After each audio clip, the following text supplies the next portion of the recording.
Virtue signalling has become a bit of a buzzword these days. For me, it's a low-cost way of showing how great a person you are by maybe sharing a post or retweeting something.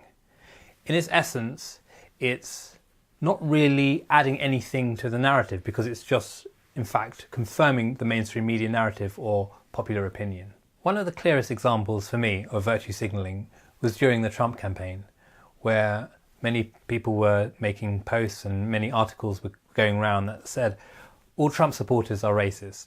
What does this do? This paints 50% of the American population as being racist. It's such an easy way to just smear 50% of the people, and those people who are doing the smearing will get brownie points. They will get sort of points for attacking racism, and it's just an easy and cheap way to increase your social status.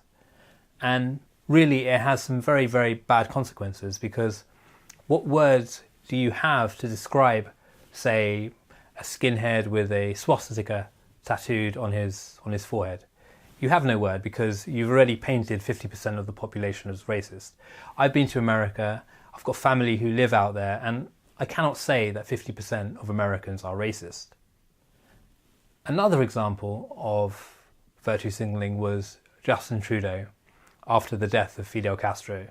His eulogy was, for me, completely overblown and completely out of touch with reality.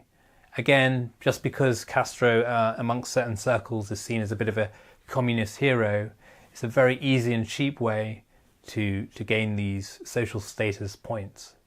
Another example of virtue signalling is the Je suis Charlie situation, where lots of people changed their profile pictures to the French flag, or Je suis Charlie was everywhere, and this is a very low-cost way of showing solidarity with Charlie Hebdo.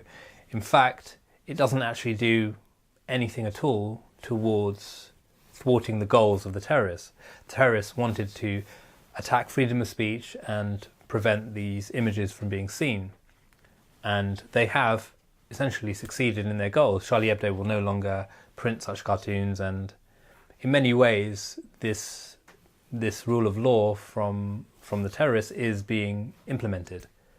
A much more costly way would be to, say, retweet the cartoons, because this is really achieving the opposite of the goal of the terrorists. You're really pushing back against them, and had people done this, which not many people would because of the very expensive cost, but had they done this, then they would actually have been showing a true solidarity with Charlie Hebdo and with the value of freedom of speech.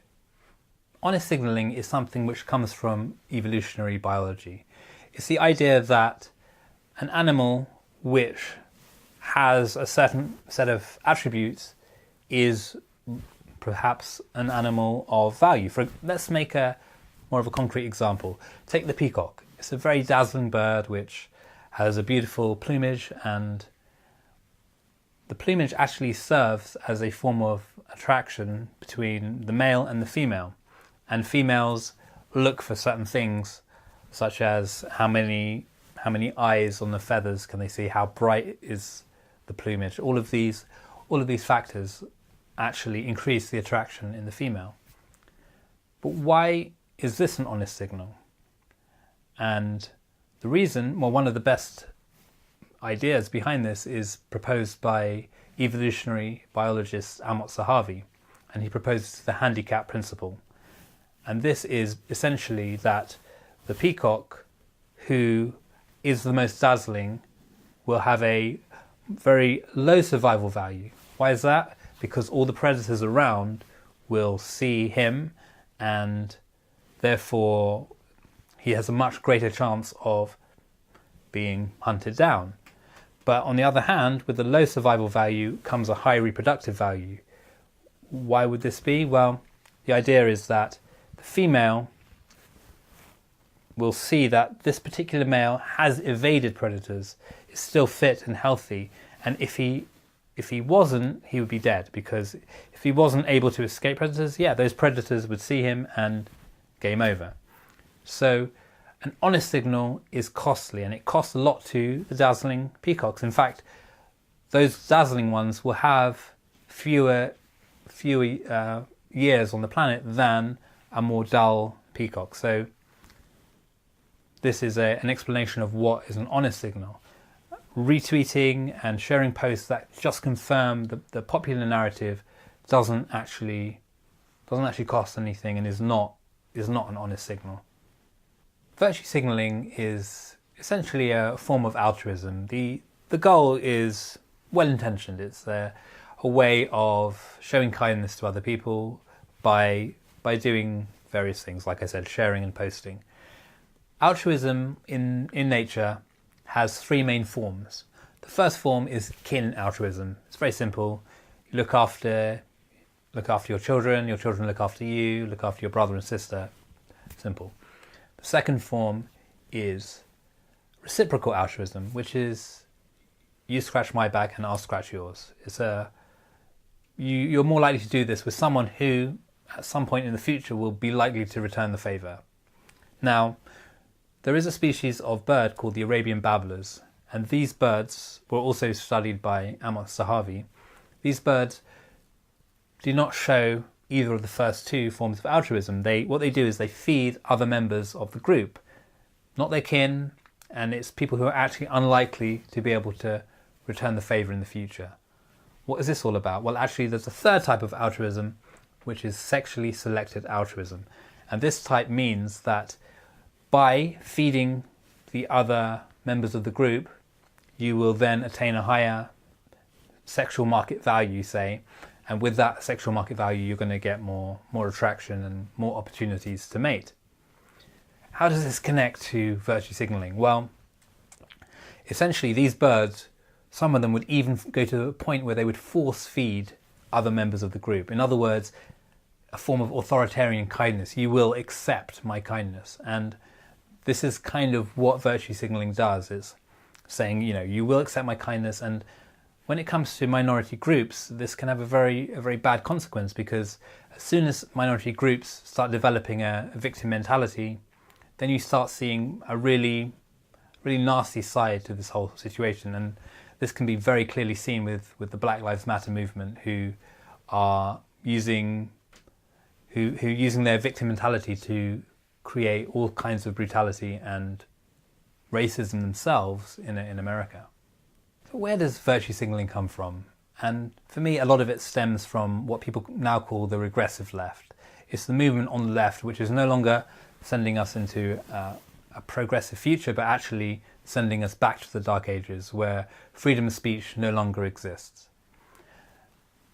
Why do they do this? Well, for me, a lot of it comes from white guilt over colonialism and slavery, which are pretty bad things and have had, in most cases, a negative impact, although colonialism has had its positive impact as well.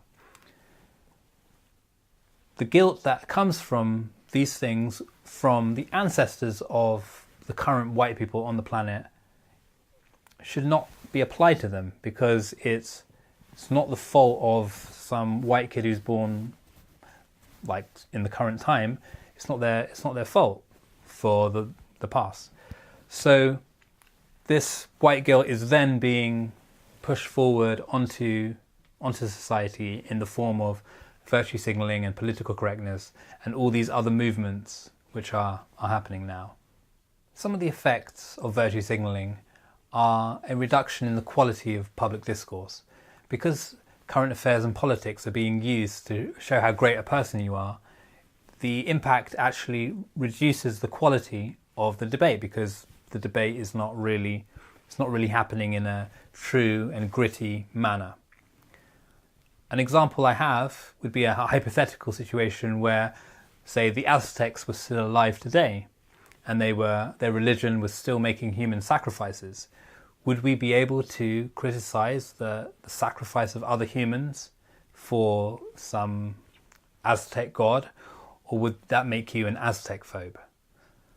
Another example more recently is in Chicago, where, as many of you know, 4 black youths kidnapped a white special needs guy and forced him to drink toilet water and tortured him. Again, if this was in the reverse, if this was 4 white youths doing this to a black person, you would see this completely all over the news and it would be a huge story. But because of the way it was, it essentially loses its value as a virtue signal based on the history of colonialism and slavery for white people.